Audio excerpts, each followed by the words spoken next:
Okay, I got the P17 here, and what I wanted to show you guys is the pistol itself right here. I've been shooting these Beeman P17s for many years. First year it came out I started shooting them, and I've got 4 of these. Used some for parts, and I wanted to show you what I was doing today. I have a few videos on the P17 if you want to go look at them. So what I did today is I shot 2 different types of pellets, and I'm going to tell you what they are and the velocities that I chronate for them. The daisy pointed pellet, which is actually said to be 7.2, but if you weigh 10 of them, averages out to 6.8 grains, 405 feet per second. So that's daisy pointed. That's some little stubby ones. Them are considered one of the worst pellets ever. Because they don't work good in a lot of air guns, but some lower velocity air guns, they work pretty great. So we're at 15 yards and we're taking 10 shots. The reason why we take 10 shots is because we want consistency. You want to make sure that all the shots are going in the general area. So when you sight in, you want to make sure you use plenty of pellets to find out where you need to move your windage. So anyway, we got that daisy pointed going at 405 feet per second, 6.8 grains. We got the Sig Sauer wad cutter. That's kind of like a competition, I suppose, or match grade pellet. I know that it works just as good as the competition wad cutters that I have in some of my rifles. 8.18 grain, which is similar to your H&N competition wad cutters. 386 feet per second, so naturally it's heavier, it's going just a little bit slower. So let's look at the daisy first, the daisy impacts. So I put the paper this way, and my aim point isn't the orange square, but actually under the orange square. So I'm putting my post right under the square rather than in the center. So this is my aim point, and you can see that the majority of the pellets right here, if you took the center of the group where that dot is, that I'm pretty much right on at 15 yards. The only thing I have to do is I have to take my elevation, move it up just probably a little bit, or just keep it right there depending on what the next 10 shots will do. But if you look here, a ½ inch right, my windage, if I adjust my windage on the P17 for a ½ inch right, then all the shots of this cheaper brand pellet would be exactly center at 15 yards, and that's exactly where I want it to impact, is right where that little X is right there. So the majority of the shots are going to be right in that area. And what we did here is we did 2 inches for the 10 shots, and the next set might be better, it might be worse depending on you know, how you shoot and stuff, but this was all bench rested with the P17. So let's flip over. What I did is I shot this side, and then I flipped it over, and then I shot this side, the bottom. And we got the Sig Sauer one. And if you look right here, that dot right there, we can see that we need to go up a little bit, and we need to,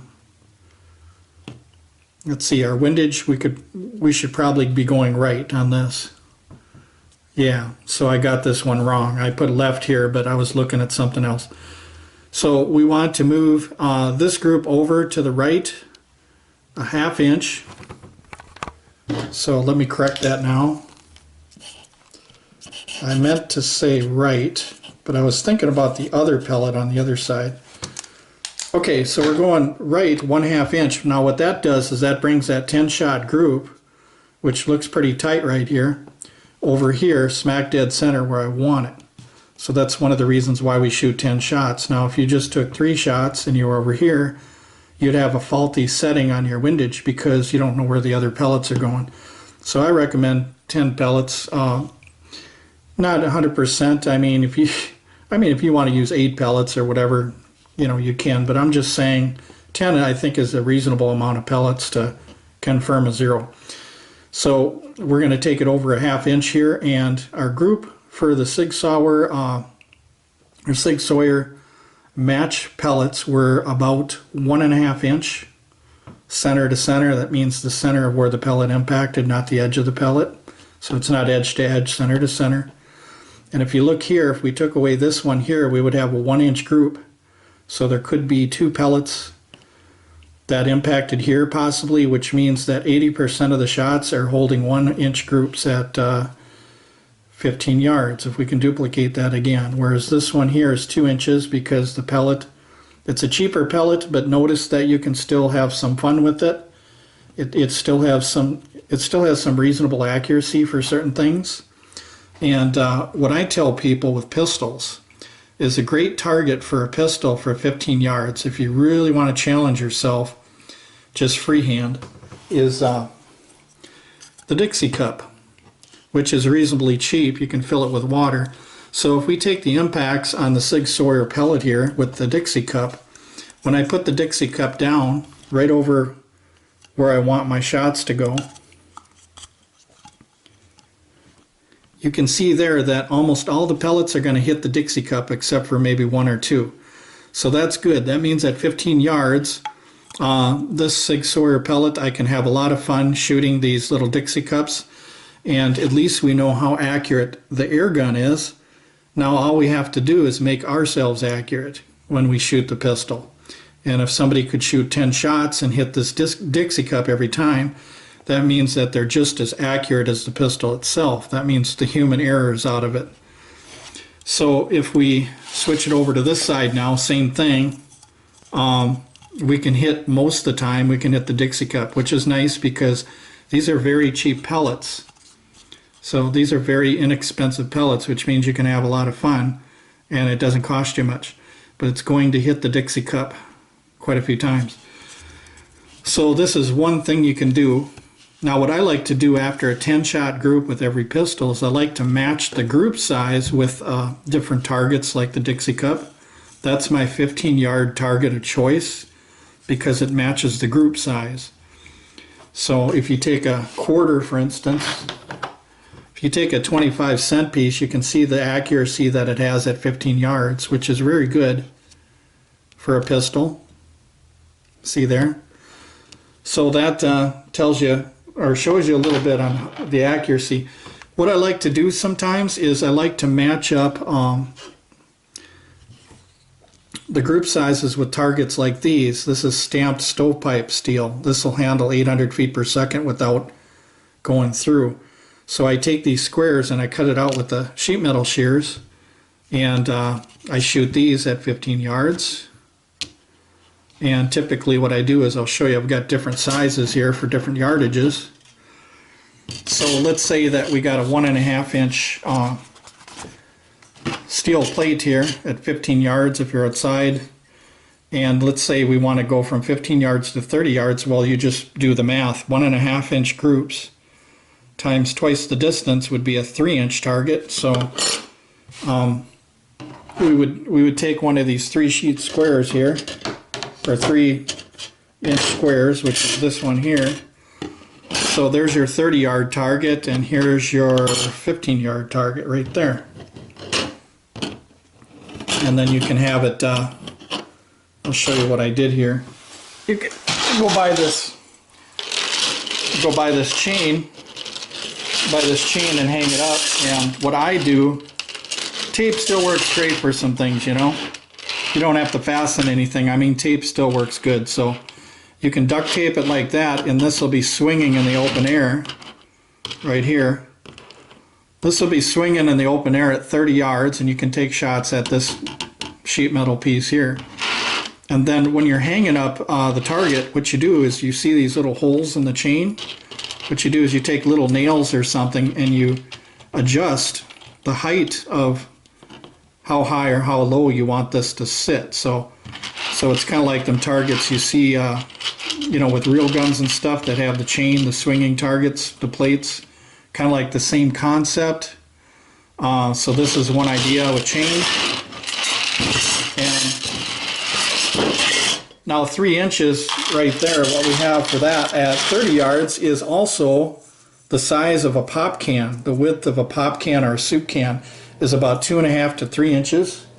So you can use soup cans. So once again, this is stamped out stovepipe metal cut with the sheet metal shears. so that there's targets made that can match the group size. Whenever you challenge yourself, you don't want to go too small of a target, but you don't want to go too big. Something like this at 30 yards is kind of ridiculous because the pellets are going to spread out. But for 15 yards, this is pretty cool. At 30 yards, you want to go with like a 3-inch target. And like I said, if you can bench rest in a 3-inch target, let's see what we got here. Let's see if this is 3 inches. This one's bigger, okay. Yeah, so you got your 3-inch target right here. If you can bench shoot with the pistol and do a group 3 inches like this, then freehand, when you're standing, just see if you can hit it. How many times out of 10. So that shows your skill level. And same thing with close range. If you want to know how to evaluate your skill level, the very first thing you have to do is you have to bench that, and I used a pistol rest for that. You have to bench it and shoot it. You shoot your groups, 10 shots, and then whatever it says here, for instance, this is 1.5-inch groups. Now stand up and shoot free-handed and see if you can get close to 1.5-inch groups. And that's how you evaluate how good you're getting. For example, if I started out and I was shooting at 15 yards and I was kind of clumsy, you know, I would do something like this big. But then as my skill level increased, my groups would get smaller and smaller to the point where I end up being close, not perfect, but where I end up being close to the groups that I shot right here. For example, somebody could easily shoot 3-inch groups at 25 yards free-handed, but 1.5 free-handed, or I mean 15 yards, but free-handed at 15 yards shooting 1.5 would be kind of difficult, but something like 3 inches would be doable. So the smaller your groups get, the more your skill level is. And also, there's a lot of stuff online about trigger control and all this other stuff, and you know, it's kind of true, you know, the way you stand and your trigger control sometimes and your stuff like that. But the one thing you have to do though before you use different types of grips and stances and stuff like that is you need to do a bench test on the pistol to find out how accurate the pistol is first. Then do your stances and your trigger controls and find out which is going to give you the best groups. The groups tell you what you're doing wrong. A lot of people try to tackle the problem at the gun first, and that's the wrong way to do it. The paper never lies. Wherever the pellets go, the paper is never going to lie. It's going to tell you how good you are. So you don't just start correcting things unless you have evidence to prove that your stance or your trigger control or whatever is better by the smaller groups. The smaller groups will judge your performance as far as a shooter, as far as holding the gun and trigger control and stuff like that. And the thing about online with guns these days, you got these trainers that tell people, you know, you have to hold the gun like this or that or whatever. But then they never show you what kind of groups they can get doing that.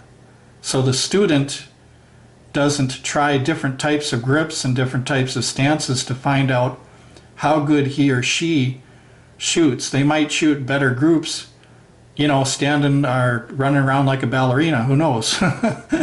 Whatever weird position you shoot at, if your groups are tighter, then you're doing good. If your groups are wider, then you're not doing so good. So that's the whole concept of knowing how a person is shooting a pistol is first finding out how accurate the pistol is first, and then comparing the student to the bench rest marks here that we have, or the pellets that hit.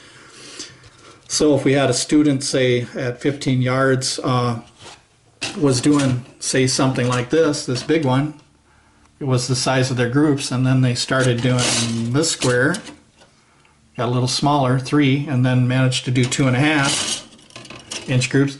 That means that the student progressed these 3 levels.